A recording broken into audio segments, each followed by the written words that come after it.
খবর 24 সাথে আপনাকে স্বাগত। নতুন নতুন খবর জানার জন্য আমাদের চ্যানেলে চোখ রাখুন। নমস্কার, খবর 24/7 আপনাদের স্বাগত। দর্শক, আরজি করা মহিলা ডাক্তারের ধর্ষণ খুনের ঘটনায় মূল অভিযুক্ত সঞ্জয় রায়কে দোষী সাব্যস্ত করেছে গতকাল শিয়ালদা আদালত।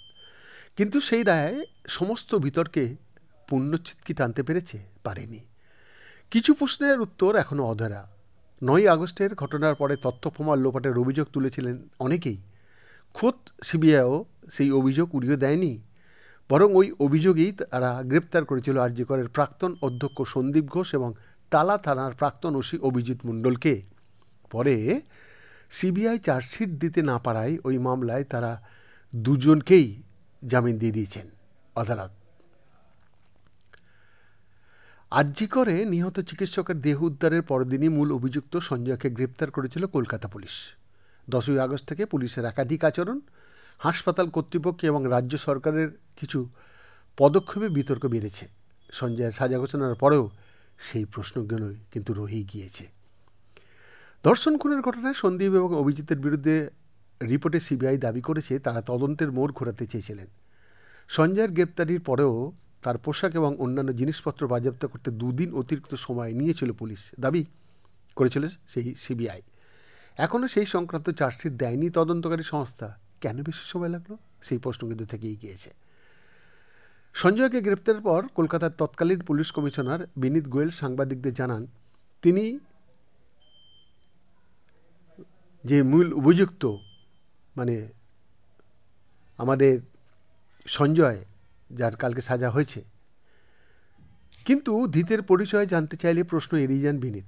যদিও ততক্ষণে ধৃত অভিযুক্ত কলকাতা পুলিশে কর্মরত সিভিক ভলেন্টিয়ার। বিতর্ক জোরালো হয় সেই দিন থেকেই। কেন সঞ্জয়ের পরিচয় আড়াল করতে চাইলেন বিনীত? আম জনতার নজরেও সেই থেকে ভিলেন হিসেবে চিহ্নিত হয়ে গিয়েছিল বিনীত গোয়েলের পুলিশ। সেই সঙ্গে আরজি কর কর্তৃপক্ষ, বিশেষত সন্দীপের বিরুদ্ধে জনরোষ বাড়তে থাকে। নির্যাতিতার বাবার সঙ্গে আরজি কর কর্তৃপক্ষের কথনের অডিও রেকর্ড প্রকাশ্যে এসেছিল। দেহ উদ্ধার পর হাসপাতাল থেকে তার বাড়িতে ফোন করা হয়। ভাইরাল অডিও শোনা গিয়েছিল এক মহিলা কণ্ঠ। তিনি নির্যাতিতার বাবাকে দ্রুত হাসপাতালে পৌঁছতে বলেছিলেন, কিন্তু তার কন্যার কি হয়েছে স্পষ্ট করে জানাননি। কখনো ওই মহিলাকে বলতে শোনা গিয়েছিল, আপনার মেয়ে খুব অসুস্থ, তাড়াতাড়ি চলে আসুন। কখনো বলেছেন যে মনে হয় উনি সুইসাইড করেছেন।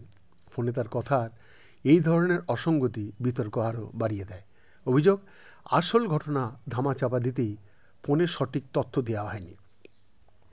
13 আগস্ট জানা যায় আরজি করের 4তলা সেমিনার হলের যেখান থেকে দেহ উদ্ধার হয়েছিল, পাশে একটা ঘরের দেয়ালে একাংশে ভেঙে ফেলা হয়েছে। ধর্ষণ খুনের অভিযোগের পরেও কেন ঘটনাস্থলকে পর্যাপ্ত নিরাপত্তা দেওয়া হলো না? কিভাবে তার পাশের একটা দেয়াল রাতারাতি ভেঙে ফেলা হলো, সেই প্রশ্ন কিন্তু উঠেছে। অনেকেই বলেন তথ্য প্রমাণ লোপাটের উদ্দেশ্যেই ওই তৎপরতা। কর্তৃপক্ষের অনুমতি ছাড়া দেয়াল ভাঙা কিন্তু সম্ভব ছিল না। এই সময় আরেকটি তথ্য উঠে এসেছিল, যেটা অনেকে বলেছেন আদৌ ঘটনাস্থল সেমিনার হল নয়, পুরোটাই সাজানো। অন্য কোথাও ঘটনাটি ঘটিয়ে মহিলার দেহ এনে রাখা হয় সেমিনার হলে। যাই হোক, আগামী দিনে কি হবে দেখা যাক। নিম্ন আদালত,